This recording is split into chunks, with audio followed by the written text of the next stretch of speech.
Hello and welcome to Rathods IAS. Today in this session, we are going to discuss current affairs of 30th April 2024. So here I am taking daily edition of Hindu and we are going to pick out the articles which are relevant from our examination point of view. So to know which article is relevant and which article is irrelevant, yes, you need to know about UPSC syllabus. Yes, UPSC syllabus will be acting as a guiding light in your path. Okay, so you need to have a good command on the syllabus and you need to know like important keywords which are present in your syllabus from GS1, GS2, GS3 and GS4 point of view, so that you can pick right articles. You will be not wasting much time in reading irrelevant articles. And the second one is you have to see even previous questions. So especially recently like 2023 or 2022 or 2021 or at least for the students who are going to start their preparation, you have to see at least these like 3 to 4 years back papers, so that you can understand the trend of UPSC and how question is giving and what is options. And I want to say one thing, like remember this. So last year in UPSC paper, so they gave like assertion and reasoning type of statements, like statement 1 and statement 2. So I think if you have wrote your MSET examination, so in that MSET examination also they used to give like same thing, like assertion and reasoning. So they will be giving two statements and they will be asking whether the first statement is correct or not. So whether the second statement is correct explanation of that first statement or not, if they are both or wrong, like that the statements are giving. So in this year we are expecting like, so you can get good number of questions from that statements and assertion reason point of view. Okay, so focus on that. And now let's get started with our analysis. So this is front page of your Delhi edition. So there is one important image that I found. So what is this image is depicting? So this image, it is about Dal Lake. Okay, so vehicles wade through a waterlogged road on the banks of Dal Lake after heavy rainfall in Srinagar on Monday. So in Srinagar there is heavy rainfall and because of this we can see like this area which had been flooded. So here the keyword is Dal Lake. So whenever you are seeing any lake in news, it will be very important. And I will be telling you like how you can expect question, like they will be giving like pairs. So on one side they will be giving lakes and another side they will be giving states which they belongs to, or like Ramsar site or not, or any important species which is present in that area. So like that they will be giving you the questions, okay, in your prelims. So you have to prepare with that. So I will tell you one exercise that you have to do. So take map. So here you can take political map of India. So after taking this political map, you have to map important lakes which are located in each and every state. And you have to see like freshwater lakes and as well as which are saltwater lakes. So from this area also they may ask you question, okay, lakes and states. And next one is fresh or saltwater lake or any important features. Okay, for example, Loktak, like it is famous for dancing deer or fundis. Okay, like that you have to see like if there are any special features regarding that. For example, Lonar Lake. So what is that Lonar Lake? It is like tectonic lake. So in that way you have to write if there are any special features regarding that lake. So this is very important. So in this way you can expect your prelims based question for sure. So now let us see about some facts regarding this Dal Lake. So where it is located, image itself is saying that it is in Srinagar. It is very clear, right? So it is around 18 square kilometers, a part of natural wetland, and it includes like floating gardens. So this Dal Lake is very much famous for floating gardens. They are called as RAD, R-A-A-D in Kashmiri language. So these gardens, they bloom with lotus flowers in month of July and August. So I want to say one thing, like in month of July or August, if you are getting any time for vacation, so go to Dal Lake. It will be like very, very beautiful, and my dream it is to go to or visit this Dal Lake once in my lifetime. So I don't know what will happen in my life. Okay, yeah. So if you have time and if you have money and if you have energy, so in month of July or August, so please visit this Dal Lake at least once in your lifetime. Yes, now let us see map of Dal Lake. Where exactly is it located? So here we have Srinagar and this region. Yes, we have this Dal Lake, and here you can see this is Dal Lake. Okay, and there are many gardens nearby, and even we have Nehru Park here nearby this Dal Lake. So now let us see some more interesting facts regarding this Dal Lake. So actually this Dal Lake, which is surrounded by one important range, that is Pir Panjal Mountains. Okay, so which mountains are surrounding this? That is Pir Panjal Mountains. It is also very important prelims fact. And actually this Dal Lake, which is integral to tourism, it is very important for tourism and even for recreation in this Kashmir. And it is also known as jewel in the crown of Kashmir or Srinagar's jewel. So these are the other names for this Dal Lake. So this Dal Lake, which spread across an area of around 26 square kilometers, and I can say this Dal Lake, it is the second largest lake in Jammu and Kashmir. And if you see some more facts here, the shoreline of this lake, it is around like 15.5 kilometers, and it is encompassed by boulevard lined with Mughal era gardens. So actually there are many gardens that are present nearby this Dal Lake, and they are period. So which period they belongs to? They belongs to Mughal period. And there are like many parks, hotels, and as well as houseboats, they are present here in this region. So because of all these things, so this Dal Lake, it is very much important for tourism industry. Okay. So during winter season, the temperature sometimes reaches like minus 11 degrees centigrade, so that the upper layer of lake will be freezed. And the lake is part of natural wetland, and it covers around 21.1 square kilometers, like including everything like floating gardens, etc. And now if you see some more important and interesting fact regarding this Dal Lake is, so this wetland is divided by causeways into 4 basins. So we have like 4 basins. So first one is Gagri Bal, next one is Lokut Dal, Bod Dal and Nagin. Okay, and even this Nagin itself is considered as an independent lake. So these are very important. Okay, now let us move on to our front page. So here you can see one very interesting article, and even this is very important from your mains and as well as prelims. Title says Delhi police out, CISF takes over Parliament security. So actually whatever the earlier Parliament security is there, so we are going to replace it by CISF. So because of this is in news. I will tell you like in how many dimensions you have to see. So this article is talking about Parliament security.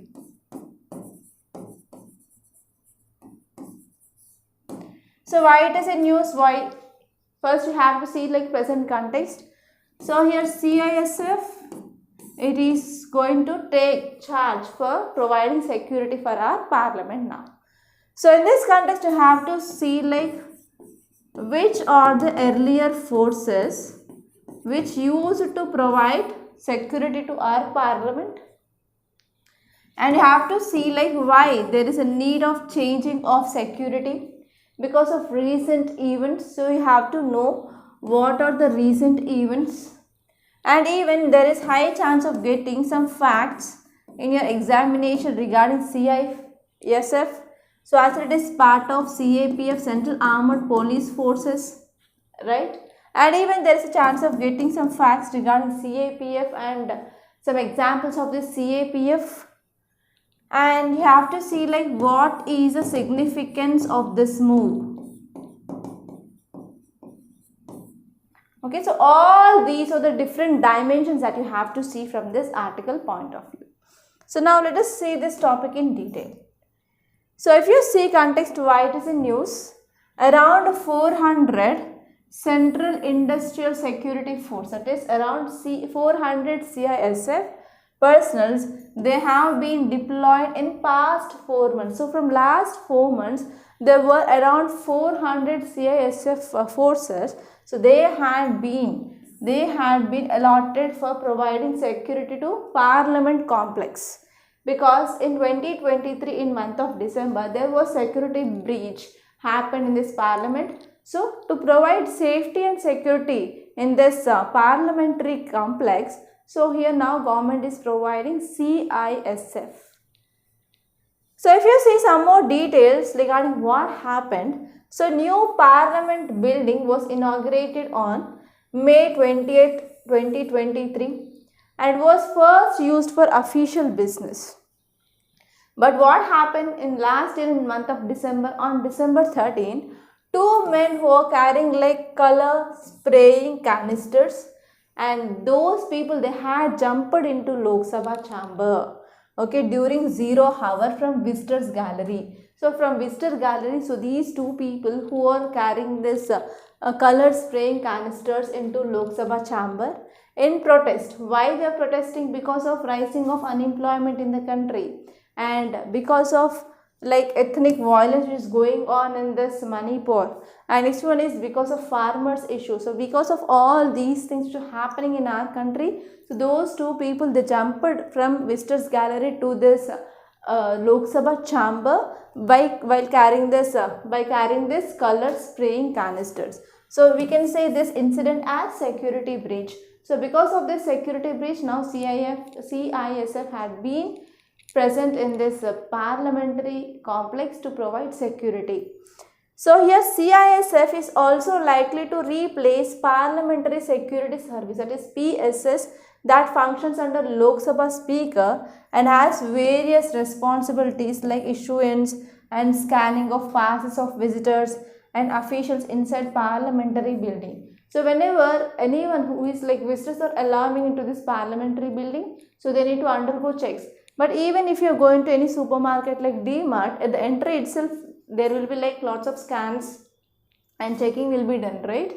So here this is parliamentary building. So we need to have or ensure safety and security of our legislators and executors. Yes or no? Yes. So for this here, Parliament Security Service, which is to provide like issuance and as well as scanning of passes of visitors. And now let us see some facts regarding this CISF, that is Central Industrial Security Forces. So actually this CISF, which is one of Central Armed Police Forces. So what does this? It is Central Armed Police Forces. So it has been established under a parliamentary act. So what is that act? That is Central Industrial Security Forces Act of 1968. So if at all any body which is formed under an act, they are called as statutory body. So if any body which is established or formed under any article, okay, any article in our constitution, then it is called as constitutional body. Okay, so you have to know this. Okay, so what is the constitutional body and what is statutory? Statutory means here this act, that is Central Industrial Security Force Act of 1968, it is forming this body that is called as a statutory body. So this CISF, it is a statutory body under which act? That is Central Industrial Security Force Act of 1968. And this CISF, which was established in year 1969, it is focusing to provide security, integrated security cover to certain sensitive public sector undertakings with a strength of only 3 battalions. The force has since grown into a premier multi-skilled organization with a present strength of how many? That is around 1,63,590 personnel. They are present here under the CISF.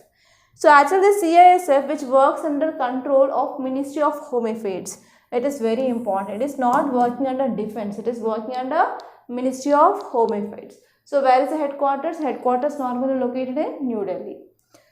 So if you are talking about what is the existing security system in Parliament, yes, as an UPSC aspirant, you know this. You need to know this. Yes, there may be like prelims questions or mains question regarding this topic.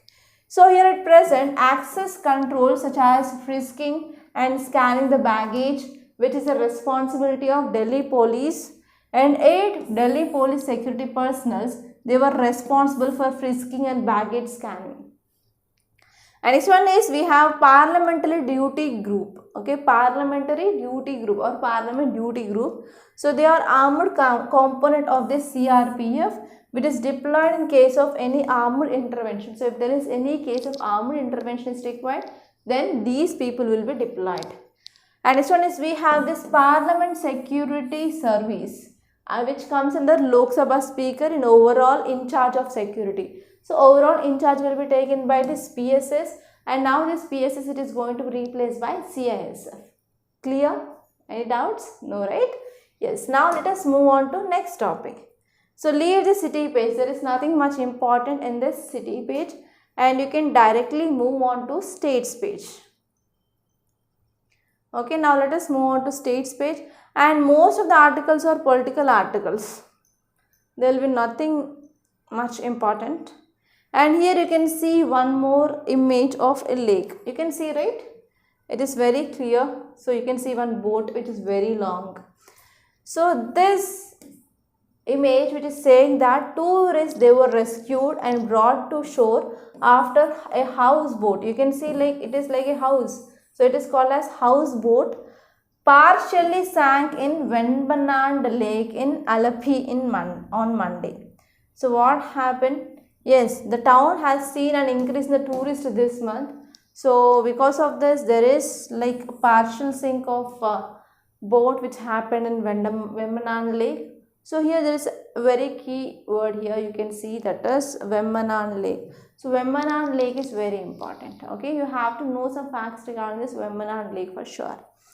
So now let us see this topic in detail, and many a times you can get questions regarding lakes and their important features, and especially Kerala is very much famous for kayals or backwaters. So from that area also you can get question in your UPSC prelims.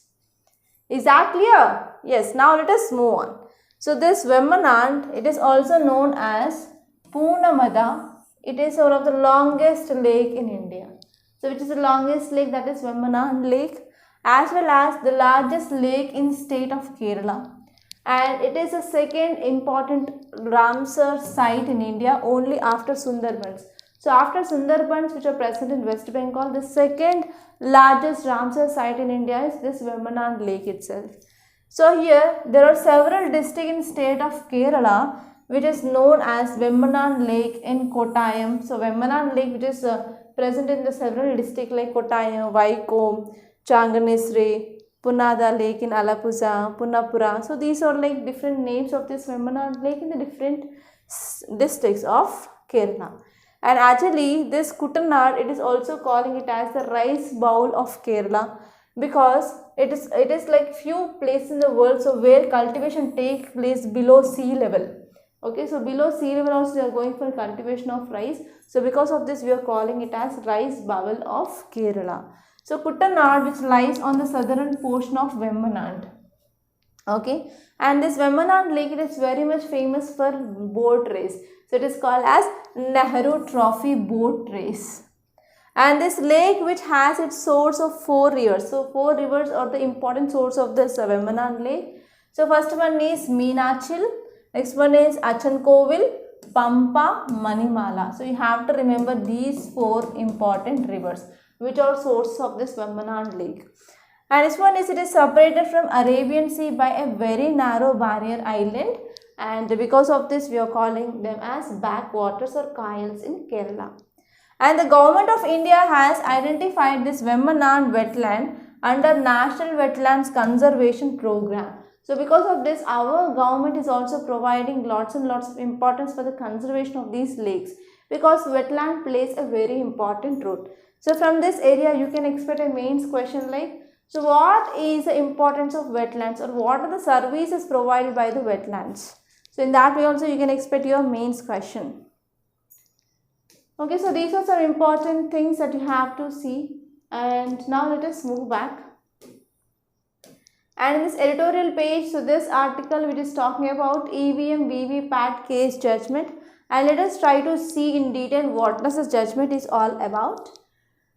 Okay, and this article, it is about heat waves and the campaigning and voter turnout. Already we had discussion regarding this topic in our earlier classes. We are not going to see that. So please do revise that topic. So it is your responsibility. Okay. Yes, now let us see some dimensions regarding this Supreme Court judgment.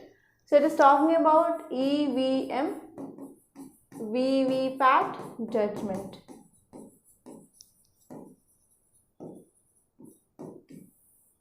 Okay, Supreme Court gave a judgment regarding this VVPATs and EVMs. Okay, so here you have to know like what are these EVMs, what are these VVPATs. So number of times we had discussion on that, so we are not going to see that. So here you have to see what is this Supreme Court judgment first of all. Okay, so what is the Supreme Court judgment is all about, you have to see. And you have to connect with even earlier Supreme Court judgments regarding this electoral reforms. And you have to see why Supreme Court gave such a kind of judgment. So what is the rationale behind that? So these are the topics now we are going to discuss. Because already in our earlier classes we had discussion on this EVMs, Election Commission of India, VVPATs. Okay, and what is this tallying of EVM with VVPATs, all we discussed, right? So we are not going to see that, but we are going to see some new dimensions.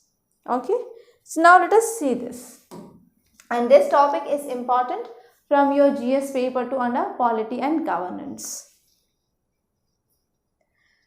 So now here recently Supreme Court gave a judgment regarding EVMs and VVPATs, and Supreme Court strike down that we are not going to use ballot papers for elections. Okay, we are going to use or continue with this EVMs only. So the idea of this VVPAT machine was first emerged in which year? 2010. So in 2010 onwards we started using this VVPATs. So when Election Commission of India held a meeting with political parties regarding to discuss how to make EVM based polling process more transparent. So whenever they are having these discussions regarding how can we make this polling process more transparent and accountable, they said that we can use this VVPATs, and we started using them in 2010 onwards. So after a prototype was prepared, so field trials were held in Ladakh, Thiruvananthapuram, Cherrapunji, East Delhi and Jaisalmer in 2011. So after fine-tuning the design, holding more trials and taking feedback from political parties, Election Commission of India expert committee approved design in 2013. So after that, finally expert committee designed, okay, this VVPATs everything and prototype everything in year 2013. And later on in 2013, Conduct of Election Rules 1961, they were amended. And finally, we started using this printer with a drop box to be attached to this EVMs. And later on here, VVPATs was used for the first time in 21 polling stations in Nagaland elections in 2013, in that year itself. And after this ECA, that is Election Commission of India, which decided that we can introduce this VVPATs in the phased manner. And later on, 100% of using of VVPATs with these EVMs, we achieved that goal. So what has been the legal case which is surrounding this VVPATs now? So here Subramanian Swamy versus Election Commission of India 2013. So in that case, Supreme Court ruled that a paper trail was indispensable for free and fair elections. So we can't use this paper trails. So and ordered the government to provide funding for rollout of this VVPATs. Okay. So Subramanian Swamy versus Election Commission of India in 2013. So whenever we first time used this VVPATs, at that time Supreme Court said that paper trail was indispensable for free and fair elections. Yes, we have to use that VVPATs, because whenever we want to make accountable or transparency, we can tally EVM with this VVPAT so that we can ensure free and fair elections. And even ordered government like At that time in 2013 we came up with phased manner, like each and every election we are not using, right? So because of this, here Supreme Court ordered government like to provide more funds so that we can come up with more VVPATs with all EVMs. This is like Subramanian Swamy versus Election Commission of India 2013 case. And this one is Chandrababu Naidu case of 2019. So this case, it is related to AP state. And please let me know how many of you are from AP. So in AP also they are going to have elections of state legislators, and then they are having simultaneous elections, right? So please let me know like what are your predictions. So which party is going to come into power? Either like YCP or like this TDP party. Okay, let it be. And now let us come back to this Chandrababu Naidu case of 2019. So at that time he moved to Supreme Court asking for a minimum 50% of this VVPAT slip should be counted. So as of now, even there are only just 5% of EVMs with VVPATs they are tallied, not all. But recent one petition which is filed that we have to go for 100% tallying of EVMs with VVPATs. So this had been stuck down. So in 2019 itself, here Chandrababu Naidu he approached Supreme Court like, so we have to tally 50% of VVPAT slips with EVMs. So however, ECI argued that this would delay the election results by like 5 to 6 days, as it takes about an hour for election officer to match VVPAT slips with EVMs count in one polling station. So in one polling station, if you want to tally EVMs with this VVPAT, it will be like more than 1 hour. So that the election results will be like delayed for 5 to 6 days. And Election Commission has also highlighted that yes, we do not have proper infrastructure. There are infrastructure challenges, including like availability of manpower, obstacles to increasing the number of polling booths, and VVPAT slips are counted. So like that, the case has been done. And next one is, what is this recent VVPATs EVM tally case now? So in 2023, Associate Democratic Reforms has filed a petition before Apex Court saying that yes, we have to ensure free and fair election. We have to ensure transparency in elections, and so that we can tally this EVM data with this votes which are cast, we can cross verify with this papers, like VVPATs. So the petition seeks like 100% of verification of votes cast on EVMs using this VVPATs. Okay, so to make that process carried out like fast and possible, ADR also suggested that we can use barcodes on this VVPAT slips. So actually in earlier judgment of Chandrababu Naidu case, Supreme Court or Election Commission said that the election results can be delayed by 5 to 6 days if they are going for even tallying of 50% of EVMs with VVPATs. But now the here ADR is asking like, so we have to go for verification of 100%. And now here for that question or for that problem of increasing of time taken, manpower, etc. Now ADR suggested that we can use even barcode on this VVPAT slip so that we don't need much manpower. So here what Supreme Court ruling happened, or what Supreme Court said? Supreme Court rejected the demand for 100% of tallying of EVMs with this VVPATs in Indian election. Okay, so and even one more petition which was filed that we can go back to this ballot papers, but that also had been rejected by Supreme Court. So we are not going to go back with the ballot paper. So this is the thing which mainly said. And if you're talking about first direction, so in the first year, court gave directions to Election Commission of India to seal and to store the symbol loading units, that is SLUs, for 45 days after declaration of results. So even after declaration of results, we have to go for like sealing and storing of this symbol loading units. That means if there is any question of lack of transparency of free trade elections, yes, we can use that symbol loading units where the data will be like stored. So these SLUs, they are memory units and that are first connected to a computer to load election symbols onto it, and they are also used to enter symbols of candidates on the VVPAT machine. So we can have the data. So we have to store that. And second direction which is given by Supreme Court is Supreme Court has enabled candidates to seek verification of EVMs again. And next one is the burned memory which is present in this EVM microcontroller that must be checked by the team of engineers after results are declared. If candidate which is placed second and as well as third in the election, so make sure that request within a 7 days of declaration of result. So they have to check what happened so that the data will be released by these engineers. And next one is the expenses of this verification which have to be borne by the candidate, which would not be refunded. Okay, so here there will be refunding, there will be no refunding of money. So this charges should be paid by the candidate itself. So these are the directions which are given by Supreme Court in the recent judgment. Yes, now let us move on to next topic. So here there is one article which is talking about court nudge on hospital charges and reform opportunity. So this article is talking about healthcare. So I will be giving you like some dimensions. So please work on these dimensions because health education is very, very important. So for a country to get growth and development, so they have to focus on two important things. So first one is obviously education, second one is healthcare. So if any country which is focusing on these two, then they will be earning the fruits. Okay.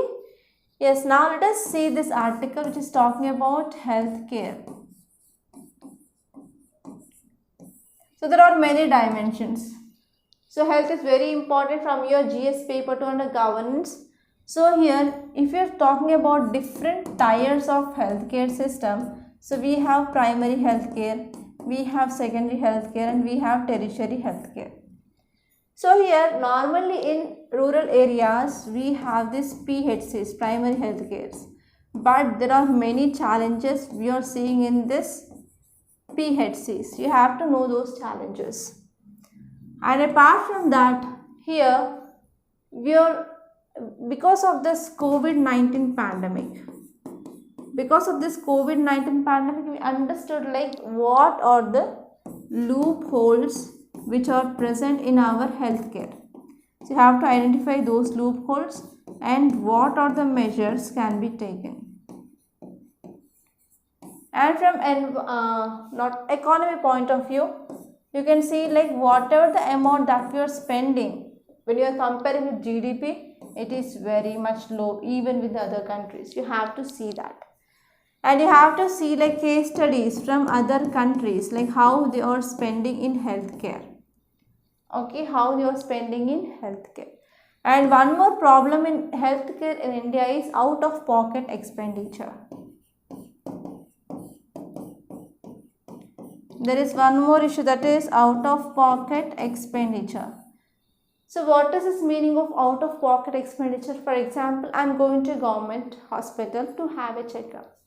Okay, so government hospital means there is no need to pay like a fee, consultancy fee, consultation fee or any fee for medicines, etc.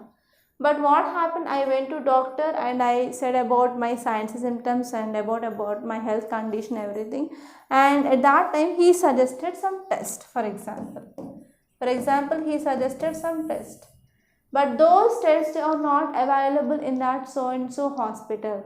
That means I have to go to private diagnostic center and I have to make those tests done. So I have to pay from my pocket, from my purse. Okay, so after test I took the reports and I went to same doctor and I showed, and he wrote some medicines. If those medicines are not available in the medicals of that so and so government hospital, it is necessary for me, right, to take the medicines to cure? Yes or no? So I have to go to like private medical shop to get the medicines, and again I have to pay that. So in this way here in India out of pocket expenditure is more. So it is around 66%. Okay, so it is very more compared to other countries like China, Pakistan, etc. So this is the thing which mainly talked. And this article is saying that what are the measures? So what are the measures that can be taken to decrease this out of pocket expenditure? So that is the thing which mainly given, and you have to see this topic. And this topic is important from GS paper to under health, and this topic is at most important from your mains point of view. So think in these different dimensions. And now you can go to opinion page. So in this opinion page there is one article which is very important. It is talking about poultry industry. Yes, we are going to see lots and lots of dimensions here, don't worry. And why it is in news? Because of recent avian influenza, and we studied that in Kerala there is widespread of this avian influenza or bird flu, and because of this culling of necks of these birds is going on, that is killing of birds by just breaking its neck. Okay, so because of this, yes, this article is talking about the rights. So what are the problems, what are the measures? So if we're talking about this topic, it is talking about poultry industries and reforms in this poultry industries in India. So the current outbreak of H5N1 was a disaster waiting to happen. Yes, it is like a disaster. As experts, they have been sounding alarm bells on the unsafe conditions. So actually our livestock production, so we are producing livestock in like very unsanitary conditions. So this article is saying that there are unsafe conditions of this industrial livestock production which has been seen from last 10 years onwards. So India's environmental laws, India's environmental regulations, so they have to reflect on public health crisis, because animal welfare is also very much interlinked with this public health and ecosystem health, biodiversity and conservation. So this is the concept called as One Health principle. So here if you are talking about biosecurity issue in this poultry, so first H5N1 infection which split over to humans directly from chicken. That means from birds to humans, yes, there is spread of this H5N1 infection happened. So the first time in Hong Kong in year 1997. And in India, the first H5N1 patient was reported in Maharashtra in year 2006. In India, it is in 2006. And the outbreak which happened in 2020 December and early 2021 spread across 15 states. So during this COVID-19 period time, yes, there is high spread of avian influenza that happened. And with humans, here World Health Organization WHO, which is estimating that the fatality rate, that is the death rate for H5N1 is around 52%. So it is based on 463 deaths which had been recorded since 2003 among 888 people diagnosed with virus. So this is the data which is given by WHO. And almost all the cases of human infection with avian influenza which has been linked to close contact. So whenever humans are coming in close contact with this infected birds, so there is transmission of this disease is happening. So because of this we are calling it as a zoonotic disease. So here even CPCB, that is Central Pollution Control Board, which has classified poultry units with more than 5,000 birds as a polluting industry. Okay, and they have to follow the rules and they have to take like regulatory consent to establish such industries and as well as to operate in that industries. Some poultry industrial units, they have been issued closure notices also by the CPCB, because whenever they are violating the law, whenever they are not following or whenever they are not in compliance with the law, yes, they had been given closure notices. So what are the problems here in this industry of livestock? So here farmers, they suffer due to market volatility and there are prevalent practices pushed by industry giants. So actually I want to share our own experience. So actually we have like a very small poultry shed, okay, from my mother-in-law side. So actually the problem is, so whenever we are taking the chicks, the price will be like more. And after like they become big and whenever we are selling them, the price will automatically drops. I don't know, like this thing which is happening from last 3 to 4 years onwards, and we were also went to losses during this COVID-19 time. So in our farm also here the company people, they came and they culled the birds. Yes, so here this is like a very high volatile market that I can say. So the price of this chicken will be one thing in today's newspaper, and if you see after 2 days, so it will be like variating. So here because of this market price variation, it is having effect on farmers. Yes, of course. So here antibiotics, they are normally regularly given to birds as prophylactic, and even sometimes those antibiotics will also used as like growth promoters, okay, so that they will be getting profit for these companies. So expert predicts that whenever there is increase in the demand for the protein, which causes increasing of antibiotic use, because whenever there is increasing of this protein demand in the market, like, so chicken is a cheap source of getting protein compared to that of mutton, right? So here, because of this, whenever there is increased demand, there will be increased use of antibiotic use in the livestock. So several antibiotics are classified as critically important, and critically important by this WHO. They are widely sold to farmers for preventive use. So here, whenever we are giving this antibiotics to like day old chicks, that will reduce the likelihood of diseases and mortality, and even this practice is still being commonly recommended according to investigation of Bureau of Investigation Journalism. So it has been recommended. So we have to then, because if you are not giving antibiotics for the day old chicks, then they will be prone to the infection, especially to the eye, legs, etc., and they will be dying. So for that we have to give like prophylactic antibiotics. So animals, they are heavily stocked in unsanitary conditions. Not only does this have the detrimental effect on the welfare of animals and the health of those who consume the food derived. So actually, whenever we are using this type of antibiotics, they will be not only having the impact on the chicks, but even they will be like detrimental to the people who are consuming that as well. Okay, so this is the thing which mainly said the impact of emissions in the atmosphere, effluents in the water system, and if you're not following proper solid waste management, and if there is any soil which is generated by these industries, it is felt by humans, other animals and environment.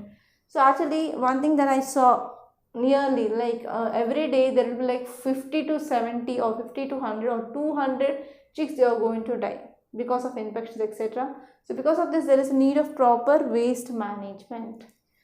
And next one is, there is an urgent need for monitoring as well as enforcement of legal and regulatory mechanisms. So the fecal matter which is generated by these facilities of industries, especially livestock industries, they will be periodically collected by the local farmers and they will be using as a manure in their field. So if they are using high amount, means again it will lead to a pollution. So farmers, they complain of their crops which are getting damaged, and there is a piles of waste becoming like breeding grounds for the disease vectors such as flies. So if you are throwing those carcasses of like dead bodies of that chicken here and there, then that will be causing like breeding ground for the flies, and even that will be causing like increasing of spread of infectious diseases. So the residents are compelled to adopt some measures like spraying of insecticides in homes, that will be again leading to breathlessness and nauseating smell, etc. So because of this, keeping animals in intensive confinement, which is very important, and we have to follow this acts like Prevention of Cruelty to Animals Act of 1960 for sure.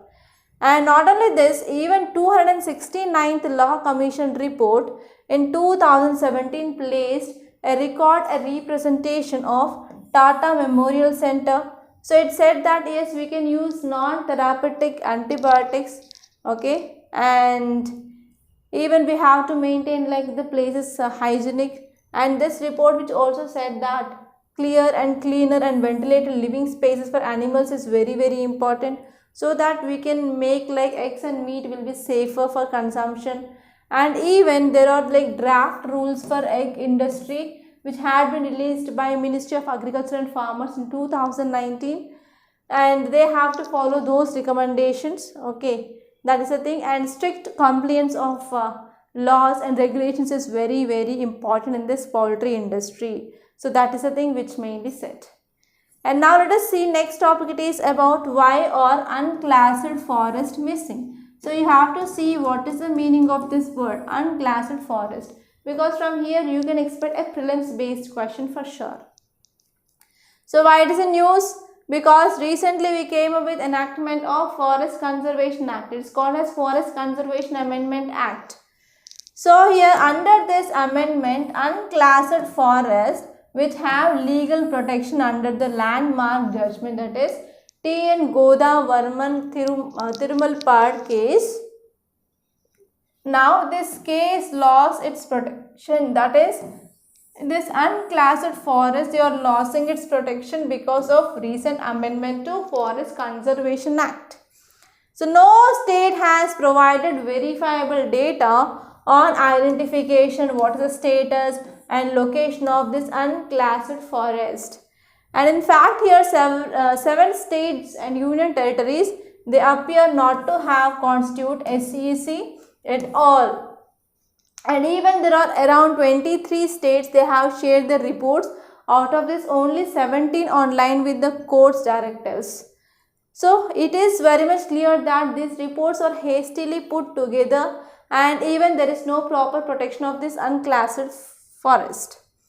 So here, what are these unclassed forests? That means the forests, they are owned by both government and as well as private individuals or communities. So this is called as unclassed forest. So northeastern states and some parts of Gujarat, they have very high percentage of this unclassed forest. So these are very important things that you have to see. And now let us move on to our Hindu newspaper. So here I discussed about this topic regarding this unclassed forest.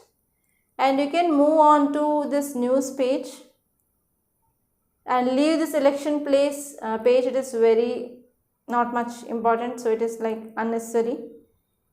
And here you can see like two important articles. The first one is Byron says unnatural growth in population of Chin-Kuki Zo tribes. So in these tribes, what happened? There is increasing of population. That's it. And this one is warming of Indian Ocean said to accelerate, says study. So one study which said that from 1950 to 2020, Indian Ocean had been warmer or increased the temperature by 1.2 degrees centigrade. Okay, and because of this we are seeing like marine heat waves. So that is the thing which mainly said, and you have to see this article in detail. So what will be the impact, so what are the reasons, everything. And these are the very important articles that appeared in our today's Hindu newspaper. So by this I am concluding. So before that I will show like where can you get the notes of this class. So this is our Rathods IAS classes Telegram channel. So do join this channel so that you can get PDF of this class notes.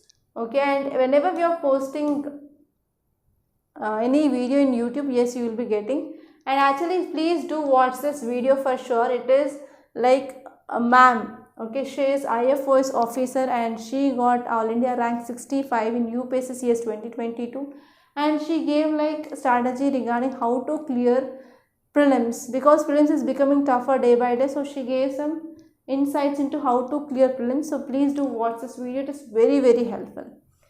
Okay, so that's all for today, and this is our Rathods IAS Academy YouTube channel. So please do subscribe to this channel and hit the bell icon, and please do share this channel to your friends also, because it is very useful. So these are the important topics that appeared in our today's Hindu newspaper, and by this I am concluding. And don't forget to like, share and do comment regarding how you felt after watching this class. And one more thing here is, please do subscribe to this channel Rathods IAS, and don't forget to subscribe. That's all for today, students, and thank you so much for watching.